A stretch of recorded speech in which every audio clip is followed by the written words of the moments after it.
is an American death metal band. They have been around since the 80s as well. They have released a lot of good music. Cannibal Corpse has many albums. And what I want to do here today is we want to go over Cannibal Corpse best songs. These are Cannibal Corpse best songs. I'm going to start right out of the gate by pissing everybody off and letting you know that the first Cannibal Corpse album doesn't have any songs that qualify for Cannibal Corpse best songs. I'm sorry, but Eaten Back to Life is a decent album, but it is not the Cannibal Corpse album. It is not the reason we're still rocking Cannibal Corpse today. Cannibal Corpse second album is where things really start to lift off. So Cannibal Corpse album, second album, called Butchered at Birth, released in July 1991, is really where the band starts to develop their sound in a pure death metal way. Chris Barnes remains the vocalist in this on this album, I mean to say. So my two favorite songs from this album are Gutted. No, I don't like the opener, Meat Hook Sodomy. There's something about, and I think it's meant to be this way, but there's something about the that opening sound on that album that hurts my ears. So I penalize them for that. If I could just like cut that out and get to the music, probably would make that list, but I don't like starting off the thing with that.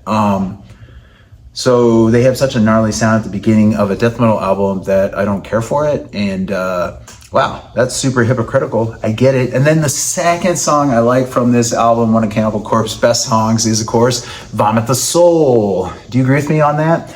Deicide's Glenn Benton is of course also doing vocals on this song, and it sounds so Glenn Benton-y like and so cool. It's awesome. I was like, Vomit the Soul. I mean, that's, you know, everybody's heard that thing. It's awesome. I wish we could get them to play it live, right? Cannibal Corpse's third album was called Tomb of the Mutilated. It was released in September of 1992. They really cranked the stuff out back then. This is considered one of their best albums. So basically there are two albums that you could say are the best Cannibal Corpse albums, right? There's only two, just objectively. It is Tomb of the Mutilated, or it's the next one, right? So Tomb of the Mutilated, right, has the classics, Hammer Smashed Face, love that. Perhaps the most well-known and most famous death metal song in history. Also, the second song, I See Blood, C, letter C, just what a ripper, right? And then, of course, the three, and these are all sequential on the album. We do have this pattern with Cannibal Corpse, so they front load their albums for the most part, for most of them, right? So Addicted to V-Skin is, of course, the third. It has that very horrendous kind of opening bit from a movie or something like that, and then just, you know, rips into this amazing song. Addicted to V-Skin is, of course, Cannibal Corpse. One of their best songs off Tomb of the Mutilated. And, you know, at some point you have to cut off songs off of an album, right? And this is, you know, this is where we stand for Tomb of the Mutilated. For me personally, the best Cannibal Corpse album is The Bleeding. Some people are going to be a little upset with that statement. And I understand if some of you are under the age of like 35, right? And you think some of the other more modern ones are better. It's not that they are bad albums. It's just that they are not better because you heard them like when they were released in 2018. And it was the first time you heard it and you went back, and now they seem less exciting because as people, we are privileged to all music now, so we don't get to live it and feel it and have the stories when it comes out, because a lot of times the music and the information is about when something happens. Like, I can remember when The Bleeding came out, where I was in school, where I was doing, and if you didn't hear it, you remember where you were maybe the first time you heard it, or when you experienced doing something, right, or being around a particular thing. So it's like more about what was occurring, right? So maybe like metal was opening up to you, and you were getting of an age where you're like exploring certain death metal. Those albums are great. But let's get back to the bleeding, right? So the best songs of this album are super obvious. Staring Through the Eyes of the Dead, and yes, it's the first songs on the album again. Bleeped with a Knife. The thing about Cannibal Corpse that is kind of interesting, right? They don't work in metaphors and similes and like constructs of like different layering or poems, or things can be interpreted different ways. No, the song Effed with the Knife is about being effed with the knife, right?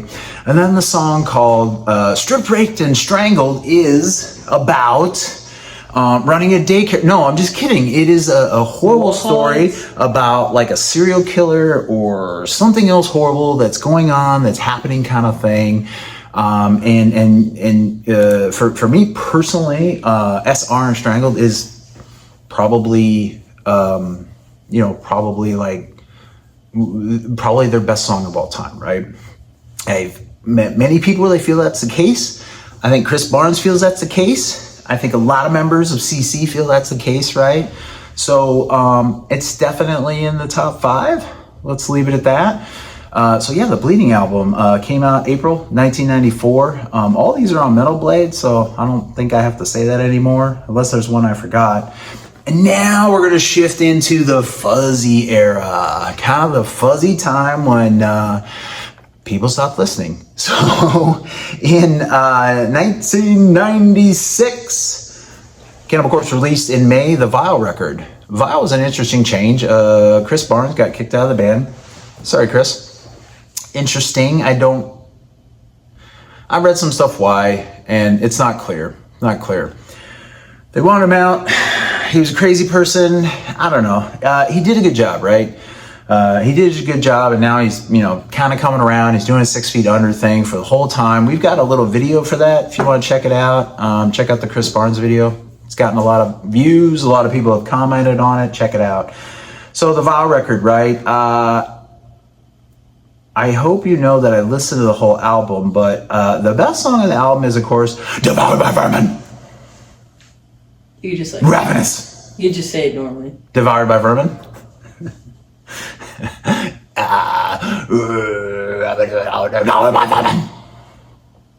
Bloodthirsty rabbit devoured by vermin. All right, I'll stop. And then for this, I went back and listened to this album again, and I was like, there has to be another song that's better than Mummified by Barbed Wire. I couldn't come up with it. There's one on there, like Badlands or something like that. Is that the one? And that's kind of an interesting little excursion, if you will. But my gosh, those two are great. The Mummified and Barbed Wire, the beginning of that with the riffing is just so cool. It's hard to go against that song from there. So 2 songs from Vile, but just one on the next one. Gallery of Suicide was released in April 1998, and the best song on that album, and I think this is kind of well known, is titled From Skin to Liquid. And I guess this one can be interpreted differently because there are no vocals on this thing. It has one of the coolest riffs in death metal history. Wah, wah, wah, wah, wah, wah, wah. It's got that whole cool kind of riff that circles back and carries the song through. So really good on the songwriting structure.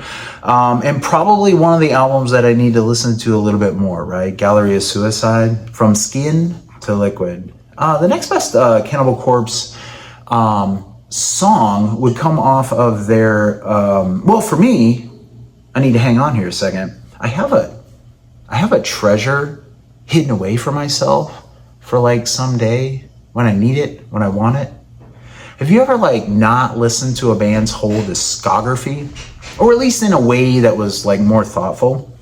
So for me, Bloodthirst, released in October 1999, is this album. So I have not given this enough tries and enough fair tries to kind of take a look at this, and I will do that. So I don't have any entries from Bloodthirsty because I'm saving this as a future treat for myself, if you will.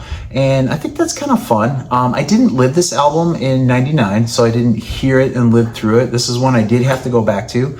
I kind of changed over to some other stuff, listening to some other things back then, more often or frequent, if you will. So this one's a treasure hidden away for me. But the next album is called Gore Obsessed. Released in February 2002. It's interesting how these are all kind of stacked pretty close together. Gore Obsessed has long been known as the missing Cannibal Corpse album. People just don't pay much attention to it. So it had come out in 2002. If we think about death metal at that time, not at the forefront then, right? Where we've got a lot of stuff going. We've got new metal in full swing and back down again. We've got not the new wave of like death metal kind of rolling through. Tech death is not yet on the horizon in a very serious fashion. We don't have Necrophagus. We don't have Annihilation of the Wicked. We don't have some other stuff I'm forgetting, right? So Gore Obsessed dropped in early 2002 in a very death metal-y kind of time frame, if you will. A lot of people know Pit of Zombies. I think they still do that live. Pit of Zombies, you know, just that pounding, like just the whole thing.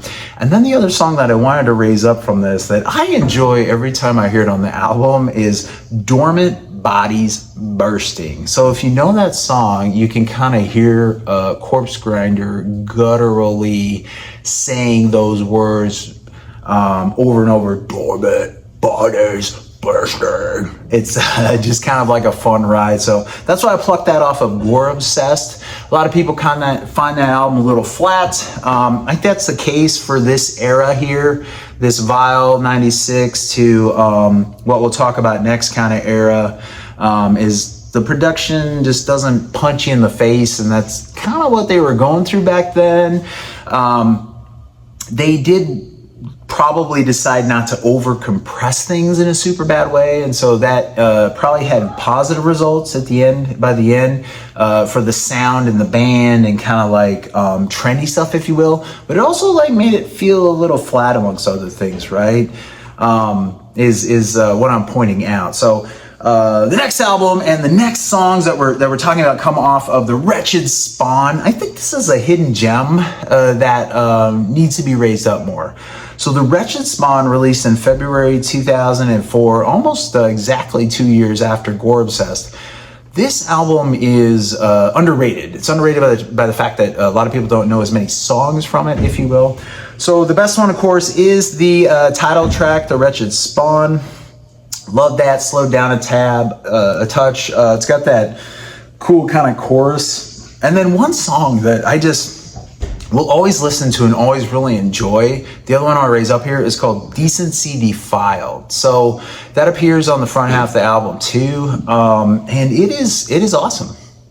Decency Defiled. So in like kind of other Cannibal Corpse fashion or albums, a lot of this thing is front loaded, but you'll find some gems on the back. You'll find some gems on the back. So take a look at the Wretched Spawn, and more specifically, pull up that track Decency Defiled. I think you'll like that. That brings us to 2006, and we've got like the rebirth, the re-beginning of Cannibal Corpse, the thing that launched them into the modern era stratosphere. That is, of course, the famous, maybe infamous, Kill album. Plainly colored, did not have zombies on the front or, skeletons doing sexual stuff to each other on the cover. No, this one just had the letters K-I-L-L on the front. Letting everybody know what's up with this thing, right? Kill album is probably going down as an all-time classic. There's a strong case to be made that this is the third best Cannibal Corpse album, and that is probably true. The Kill album. Eric Rutan started producing albums then, very famous guitarist in multiple bands, Hate Eternal, I think, and of course filled in for Morbid Angels, one of the members as well. Best songs off of this are probably really well known, but they are, of course, The Time to Kill Is Now, the opening track. Make Them Suffer. What a cool song. Coprsegrinder, just makes everything work, right? This album just starts off with like a scream too, much like the Vile album. It's just like so far. But the next couple songs, you know them as well. So 5 Nails Through the Neck, terrific song. I believe it's in 5/5 time signature. And Death Walking Terror. What a cool kind of song. It's got that heavy kind of riffing, you know, at the beginning of it. And it's super terrific. It's super terrific. What a great album. You can listen to that thing all the way through. I remember that came out in 06. I would put it in my earbuds. I'd go for a jog, and it was just like kind of like a nice album to move your feet to, I guess, in a lot of different ways. After Kill, they released the album in 2009 called Evisceration Plague. And I have not, the best song on this album is the title track, and I haven't given this thing enough chance. So much like the Bloodthirsty album, I got to go back and revisit this. It's a modern era kind of classic, so I will take a look at that and revisit that. And then we've got the March 2012 release, Torture. Now, a lot of people would say this is their first or second or third favorite Cannibal Corpse album, and I could understand why. Scourge of Iron is a fantastic song. They play it live. It's slowed down, you know, a little bit. It's got like a slower beat to it. Scourge of Iron. But really what does it for me is the track after called Encased in Concrete. It's amazing. Torture is a great album. Scourge of Iron, Encased in Concrete are the best songs from that. Skeletal Domain. Fire up the chainsaw. That's all I gotta say about that. Kill or Become is the best song on Skeletal Domain, released in September of 2014. Red Before Black is an album that I have not dipped into enough. Squirreling that one away. Let's move to the modern stuff. Violence Unimagined was released in April 2021. I understand this was the album that was supposed to come out a little earlier, but it was like the pandemic one. Folks didn't want to release albums and go touring. Violence Unimagined did have a couple of great tracks on it, I think. Necrogene Resurrection, Necrogenic Resurrection is, of course, what I mean to say. Inhumane Harvest, Everything Must Go. Coprsegrinder with just rocking the hooks on this thing. So amazing, so amazing. And the last one that I like, and I liked a lot from this one, and maybe it's a little hot, coming in a little hot. Its recent release is Surround, Kill, and Devour. Every time Coprsegrinder says that, Surround, Kill, Devour, it's wonderful. The other best songs of theirs are on their most recent or last released album, which is Chaos Horrific. Came out in September 2023. Wait a minute, we might get one this year, 25. We'll see. I heard maybe they were in the studio. Did I see that somewhere? Maybe the drummer was. Summon for Sacrifice, that one's okay. You know, this album I didn't quite connect to as much yet. As we know, we have a few that I need to listen to more, longer, better. This is definitely one of them. But the closer on this thing, Drain You Empty, is epic. So make it all the way through the album, or start on that one. In my opinion, these are the best Cannibal Corpse songs. Must be like probably something to do with zombies. Cannibal Corpse best songs. That's it. Get metal.